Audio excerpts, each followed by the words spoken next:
Stay connected to the world around you. KPBS brings you trusted news, compelling stories, and in-depth reporting every day. Wherever life takes you, KPBS is here, on the radio, online, and on the go.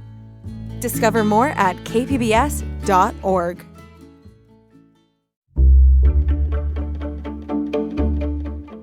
Good morning, I'm Lawrence K. Jackson. It's Wednesday, November 19th.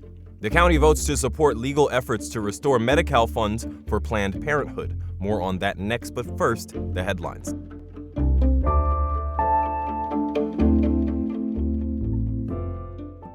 The Oceanside Police Department is implementing a program that allows members of the public to voluntarily register their security cameras into a police database. It's part of their Connect Oceanside program.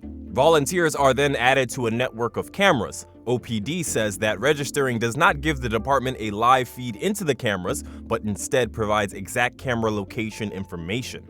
If an incident occurs near a registered camera, officers can then request footage from the camera's owner, which could aid in an investigation. OPD claims that any video received will remain confidential and is only used for law enforcement purposes. Critics of mass surveillance technologies worry these programs do not have proper community oversight and safeguards in place. Home sales across the county are slightly up. The California Association of Realtors says single-family detached home sales rose almost 3% in October. A home in La Jolla sold for $47 million, with another in Del Mar selling for $50 million, both in October. Southern California broker and realtor Tamara Saminsky says home prices are growing at a manageable pace, and we're seeing a healthier balance between buyers and sellers. The Union Tribune reports we are in a K-shaped economy, referring to the gap between affluent consumers who are seeing their wealth increase and lower and middle income consumers who are struggling financially. The 17th annual USA Pickleball Championships are making their San Diego debut. USA Pickleball organizers say it's the longest-running event in the pickleball world, with events going through this Sunday. About 2,500 athletes are competing in this year's event. Last year's event held in Arizona contributed over $3.5 million to the local economy, according to USA Pickleball. From KPBS, you're listening to San Diego News Now. Stay with me for more of the local news you need.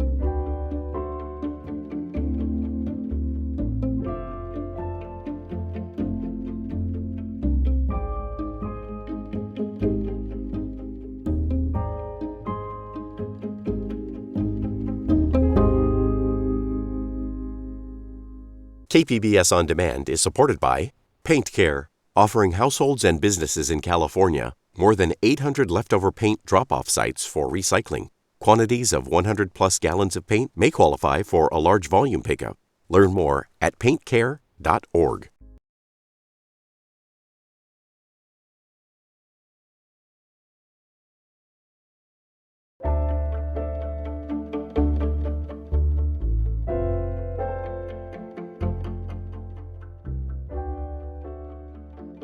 San Diego County is now supporting efforts to bring back the ability to use Medi-Cal insurance at Planned Parenthood clinics.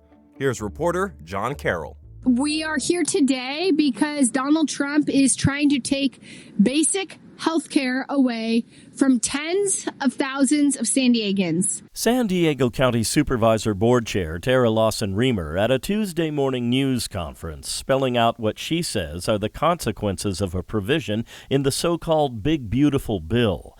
That legislation, passed last July, forbids Medi-Cal from reimbursing nonprofit health centers like Planned Parenthood that also offer abortion services. Victoria Lara is a patient at Planned Parenthood.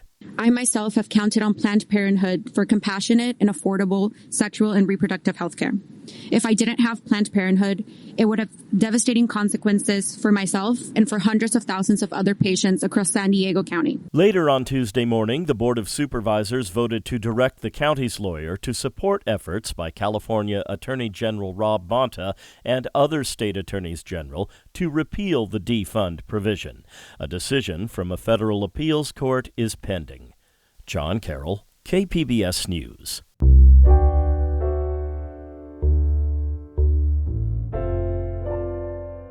San Diego County supervisors approved a new partnership this week that they say will delay the impact of federal funding cuts.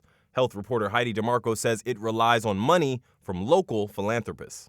San Diego County leaders say families are already feeling the effect of federal funding cuts. To help fill the $300 million budget hole, the county is partnering with 3 local philanthropic organizations. We have to be creative and collaborative and build safety nets to protect San Diego families. Supervisor Chair Lawson-Remer says the county and the San Diego Foundation would each put in $18 million over 2 years. It will create a $36 million fund to shield existing county-funded nonprofit programs from federal cuts. The money will support food banks, housing, and homelessness efforts and fill healthcare gaps. It also includes $8 million in additional funds that will provide emergency food and housing support for families who have lost federal benefits. Heidi DeMarco, KPBS News. While patriots fought against the British in the American Revolution 250 years ago on the East Coast, people in the San Diego region were on a parallel track. Local historian and University of San Diego professor David Miller told Amita Sharma recently that in some cases, people on both coasts were motivated by one key event. Set the scene for me, David. It's 1775.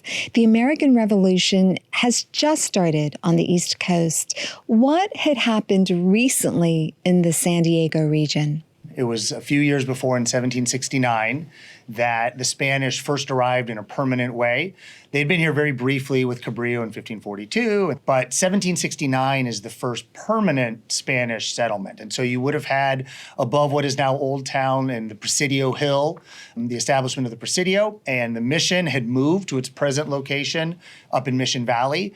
It was a mix of Spanish soldiers and civil officials, and then over at the mission, a couple of padres, friars, and then, of course, a mix of the native Kumeyaay people, some who lived around the Presidio, some who lived at the mission, and the vast majority who lived out in villages and towns around the county. So in 1775, on the East Coast, the people living in the colonies were waging war against the British for independence.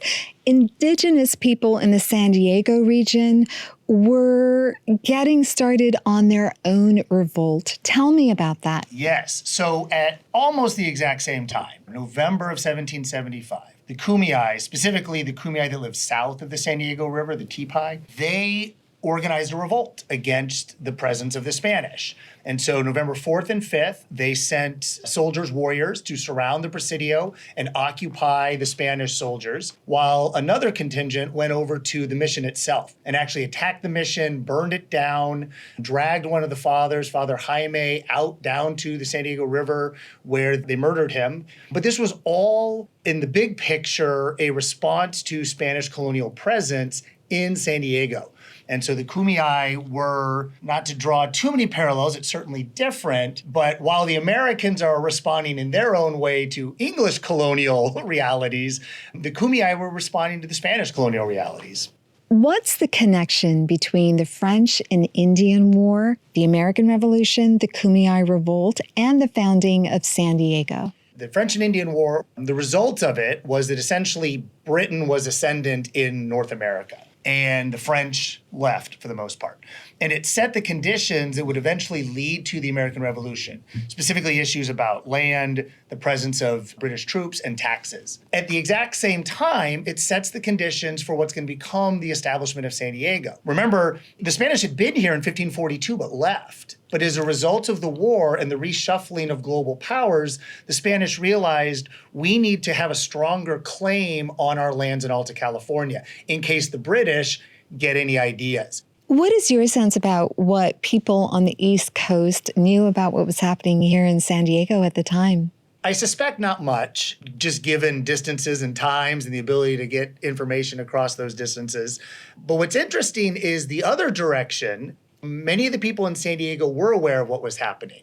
And so the Spanish soldiers at the Presidio collected money and funds to donate to the Spanish military that were then used in the Spanish alliance with the Americans against the British. I've worked as a reporter in San Diego for a very long time now, and what's always stood out for me is anytime there is a big national story, there's always a San Diego connection. And what you've just recited to me about local history basically tells me that that tie has existed for some time now, right? Yes, absolutely. San Diego is just as old as the United States, certainly in European history. Obviously, it's older in terms of Native Americans. But what you see is a lot of the things that are happening on the East Coast that we take to be fundamentally part of American history are shaping events here in San Diego. So San Diego history is unique, but it is always connected to these broader national and global histories. That was Amita Sharma speaking with San Diego historian David Miller. For years, Jacumba Hot Springs residents have pushed back on a solar energy project that would surround the town. Reporter Elaine Alfaro said the project highlights the tension between the need for renewable energy and preserving a community's history. Good morning. Good morning. Hello, Tanya. The teal doors of Jacumba's Community Center welcome residents every Wednesday and Sunday. Behind the doors, Tanya Wilkins and her crew of volunteers are hard at work, crafting a home-cooked meal for the community. It's been awesome for all of us just to have a place to get together to visit. It serves as a sort of public square for Jacumba, a backcountry town that's home to about 600 people. Earlier that morning, Wilkins stood in the vacant field next to the community center.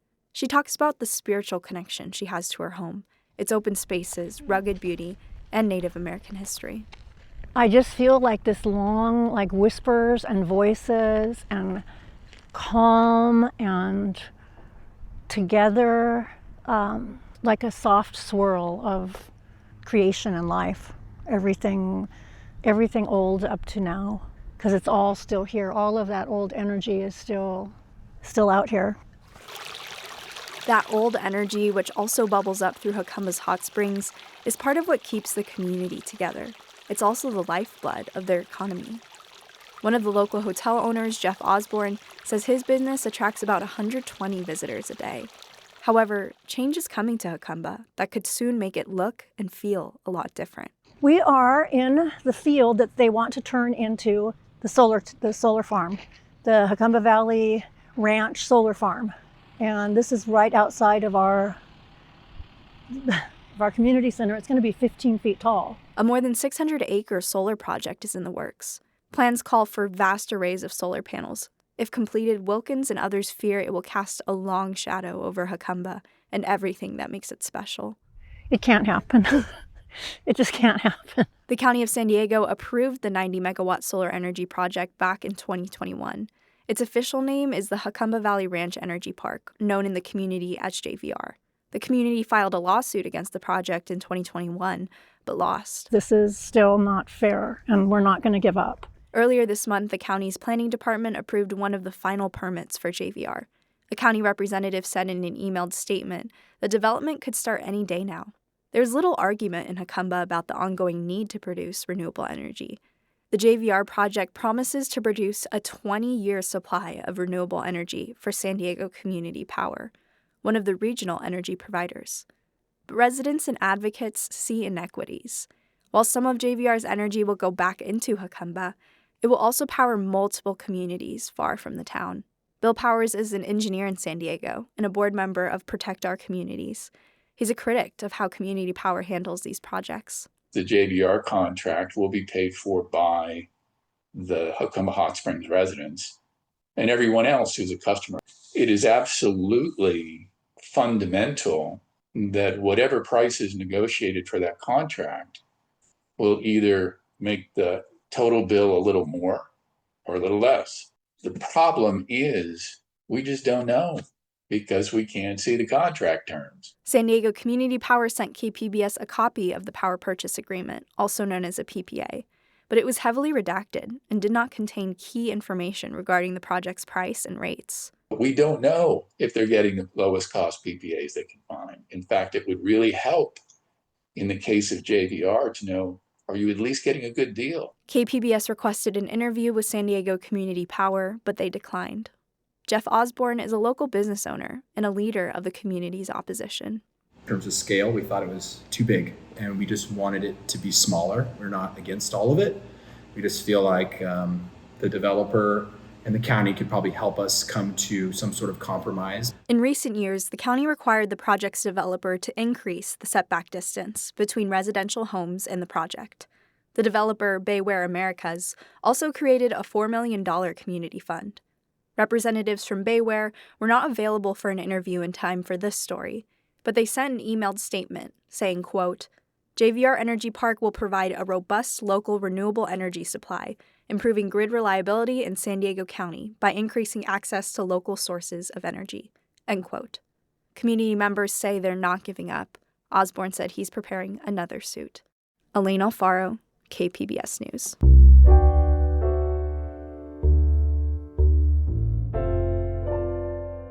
La Jolla Playhouse has announced that Tony-nominated director Jessica Stone will be its next artistic director, following the departure of Christopher Ashley at the end of the year. Arts reporter Beth Accomando spoke with Stone about her new role. Jessica Stone considered herself rooted in East Coast life and a freelancer not tied to any company. So applying to be the artistic director at La Jolla Playhouse was not on her to-do list. Then a friend asked, "Have you ever had an artistic home?" That was the sort of moment of pivot. One of the things that occurred to me was not so much that I could have an artistic home, which is an amazing notion, but that I could actually be a part of making an artistic home for others. I would love to deepen the incubator that we already are. And so I'm really interested in jumping in that sandbox with the amazing production team at La Jolla. Managing director Debbie Buchholz was thrilled Stone applied. She's described co-leading an institution as linking arms, and I am excited by that term and also, kind of can't wait to link arms with her. Stone will assume her new duties in early 2026. And I'm just pinching myself. And it's an honor to be a part of carrying on the legacy left by Chris Ashley and Michael Greif and Des McAnuff, these, titans. So I really am thrilled. Beth Accomando, KPBS News. That's it for the podcast today. As always, you can find more San Diego news online at kpbs.org. I'm Lawrence K. Jackson. Thanks for listening and subscribing. By doing so, you're supporting public media, and I thank you for that. Have a great day.